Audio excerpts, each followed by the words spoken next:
there are a set of advantages and disadvantages to success and scale. We know we're intimately connected with the advantages, right? But we're not as connected to the disadvantages.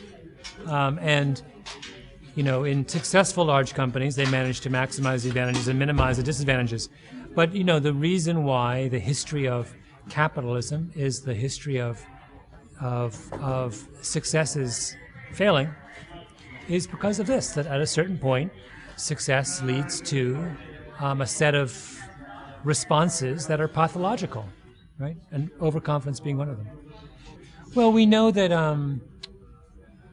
that in situations where leaders get accurate and timely and credible feedback, it's easier to keep their overconfidence in check. And we also know that if you make humility a criteria of leadership selection, you'll get a different kind of person in power. The problem is that we don't consider humility to be a qualification for management ability. I mean, we end up chasing the very kinds of qualities in a leader that can have such problematic conclusions. I never have a plan. I think it's plans. If your job is just to roam around and write stuff, plans usually get in the way. So I am interested in this. Whether I will be interested in it next week is unclear. Yeah, the process is chaotic. It's necessarily chaotic, because I think that a lot of if your job is to be creative and if you're in the hunt for kind of surprising findings and things, you have to be, speaking of humility, you must be humble about what you know. You can't believe that you can anticipate the direction that your thinking is going to go. You have to kind of concede that you know this much, and the world is this big, and you just have to kind of be willing to follow whatever direction you're going. People who are proponents of new technology are necessarily and properly advocates for it. And advocacy, excessive enthusiasm in a cause is not a bad thing. But old, fogies like me are gonna stand up and, put our 2 cents in, and, I don't mind a little scrap every now and again.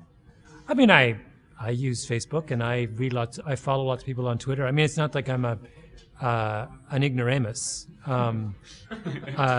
I don't, and I'm the first to say that those two things are enormously powerful. I mean, I've seen it. My friend Bill's got 2 million followers on Twitter or whatever it is. Bill Simmons, when he came out with his book, he was getting 10,000 people at his readings. I mean, that's Twitter, right? Huge. I am fully aware of its power. I mean, my only objection to the response to that article I wrote is that in that article, I gave a series of enormous compliments to social media, which all the critics promptly forgot and focused on the one very specific point I was making, which was, if you're engaged in high-risk activism, if you're trying to topple an entrenched status quo, if you're a dissident in a discriminated against minority in a difficult place or country or society, these kinds of tools aren't going to save the day, right? That's all I was saying. And that's a little tiny, not tiny, but that is a very specific problem that in no way invalidates the extraordinary power of these technologies. What amazes me is just this notion, like I said before, that a technology should be good at everything.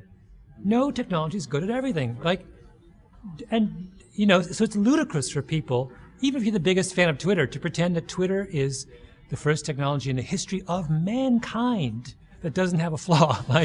It's like a mind-boggling, if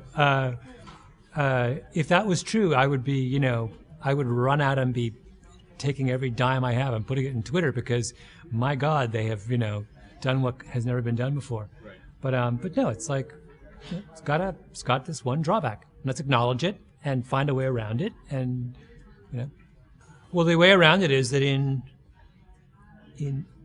when you are in high risk, I use that, high risk activism is the term of art that sociologists use to describe situations where a small group, embattled group is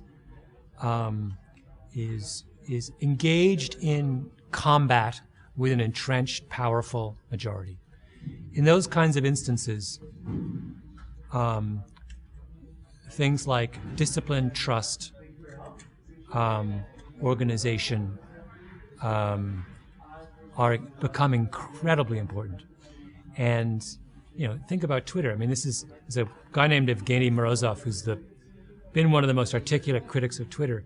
He simply points out, look, if you're in some dictatorship and you're trying to arrange a protest, the last thing you will do is put out word of your protest on Twitter, right? Why would you tell your opponent where you're meeting, right?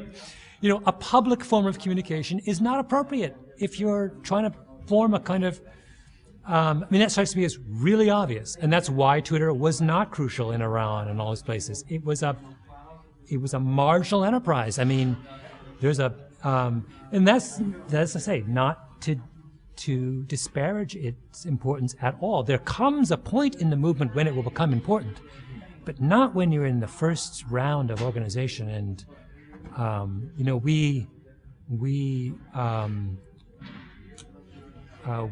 belittle the organizational talents of true activism when we say they can be replaced by an app, by an electronic app, right? You can't, if Martin Luther King were around today, he would slap you in the face if you try to suggest that something on your iPhone can replace the years of planning and patient, disciplined, sophisticated movement building that made something like the civil rights movement possible. It certainly does give you access to things that more efficiently than you didn't have before, I suppose. So it might be Hooker's balloon in some sense, which makes it, which is a powerful tool that does not definitively solve your problem, right? So maybe that's a nice analogy. Well, of course it's possible to waste money on research. The question is, can you find good things, important and powerful and crucial things, without wasting money on other ideas, right? And I don't think you can. You can never cherry pick. You can't build a system that only comes up with breakthroughs. I think you throw your money out into the world and you hope you get a 5% return on the 100 projects you fund, but you'll never know in advance which 5% are going to pay off. I'm more worried about the stride to be the pressure to be efficient in research than I am with inefficiency in research. I mean, the venture capitalists understand this. They understand they will fail more often than they will succeed, and they're fine with that, right? And a venture capitalist the best ones are ones who actually have profound humility about their ability to predict winners, right? They know enough to know they can't predict winners, and that's why they kind of are relatively promiscuous in who they fund.